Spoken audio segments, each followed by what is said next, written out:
Star Stories. Twilight was falling as Belle and Chip rolled through the castle gardens. "Look," Belle said, pointing at the sky. "There's Draco the dragon." "A dragon?" Chip gasped, looking around. "Where?" "It's not a real dragon," Belle replied. "It's a constellation."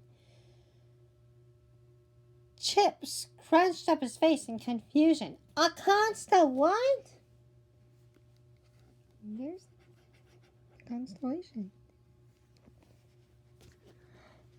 "A constellation," Belle repeated. "It's a group of stars that look like a picture." Belle traced the air with her finger, outlining the image of Draco the dragon. "See? Those stars look like a dragon." Chip jumped up and down in excitement. "I see it! I see Draco!" Then he stopped. "How many other constellations are there in there?" he asked Belle. "How did people find them?" Belle smiled. "Follow me. I know where we can learn about them." In the library, Belle found a book about constellations. "Long ago, people searched the stars for hidden pictures," she read aloud. "These star pictures became known as constellations. The constellations inspired many stories, some of which we still tell today." "What kind of stories?" Chip wondered. "Sometimes the stories are about great adventures," Belle replied. "Other times they explain how something extraordinary happened." She turned the page. "Look! There's a map of the night sky showing all of the different constellations."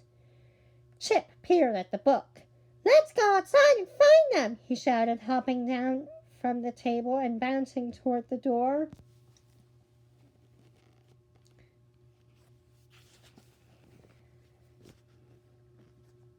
Belle followed Chip, but when they got outside, the sky was dark and cloudy. "I'm sorry, Chip," she said. "It's too cloudy to see the constellations tonight." "No fair," Chip said sadly. "I really wanted to see the constellations." Chip looked disappointed. Belle wanted to help him feel better, but how? Suddenly, she had an idea. "Maybe," she began, "we can make our own constellation. We could hang it in the library and come up with a story to go with it." "Yeah," Chip cheered. "Let's do it." "First, we'll need something shiny and sparkly for the stars," Belle said thoughtfully. "I know just who to ask."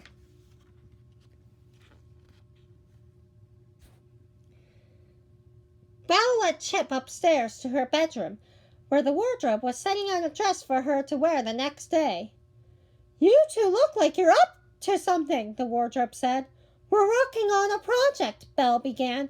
Before she could finish, Chip interrupted her. "But we can't tell you what it is. It's a surprise," he exclaimed. "Do you have anything sparkly or shiny we could borrow?" "Do I ever!" the wardrobe gushed. Two of her drawers flew open. One contained shiny buttons made of gold, silver, and bronze. The other held crystal beads in all sizes. "Take as many as you need. I've got lots more where these came from." Wow. Look at all those beads.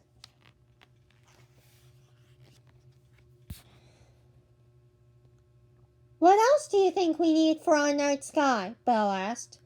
"We need planets," Chick exclaimed. He raced down the hallway and burst into Cogsworth's quarters. "Cogsworth," he shouted, "can we borrow some gears?" "Gears?" Cogsworth repeated, confused. His clock hand spun wildly around his face. "We need them for a very special surprise in the library," Belle explained. "In that case," Cogsworth began. He opened one of his cupboards and pulled out several gleaming gears. "Will these do?" "They're perfect," Chip said. "Thank you," Belle called as she followed Chip out of the room.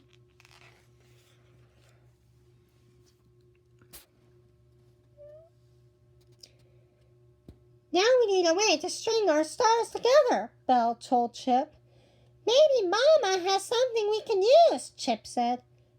As always, Mrs. Potts was delighted to see them.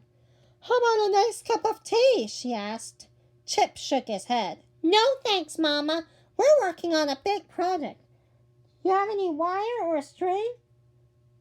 Why, yes, I believe I do, Mrs. Potts said.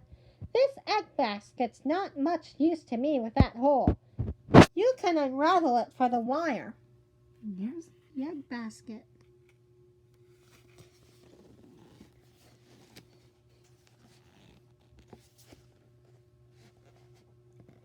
Back at the library, Belle and Chip arranged everything they had gathered on the table.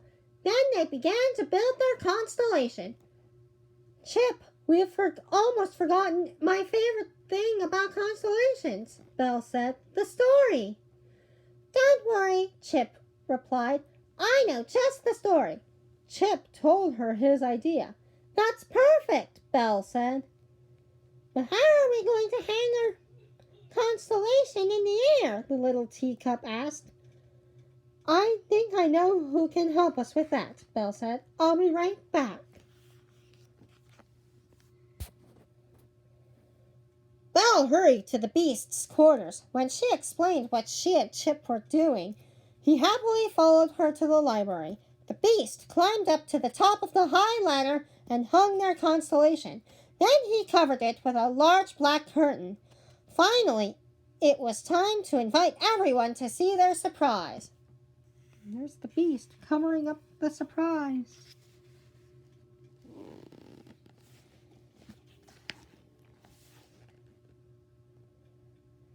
Chip raced around the tea cart, inviting everyone to the library.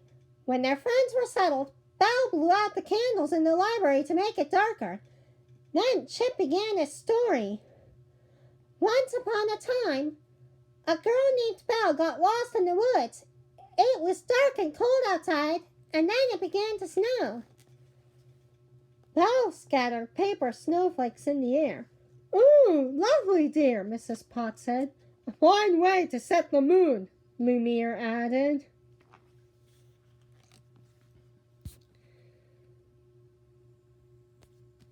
Suddenly, a pack of fierce wolves began to chase her, Chip shouted, making everyone gasp. The girl was terrified, but she was determined to escape. She ran through the woods, but the wolves followed. They surrounded her. She was sure they were going to devour her. And then, out of nowhere, the beast showed up and attacked the wolves. He roared and snarled, fighting off the vicious wolves. He tossed one of the wolves so far that it went up, up, up into the sky, where it turned into a constellation for everyone to see. And there it is to this day as a reminder to not to hurt the beast's friends. As Chip finished his story, Belle pulled down the curtain and unveiled their constellation. Everyone burst into an applause. Wow! Look at that.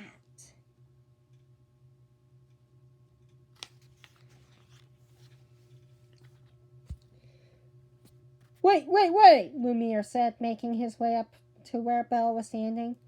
I think you are forgetting one important detail. Belle and Chip looked at each other confused. They had stars, planets, and a wonderful story. What had they forgotten? The stars are supposed to shine, no? 𝓕𝓵𝓵 asked with a smile. He pointed his candles up at the constellation, making each bead and button sparkle. Everyone agreed. Now the constellation was perfect. Like, comment, and subscribe, and I'll see you next time. Bye!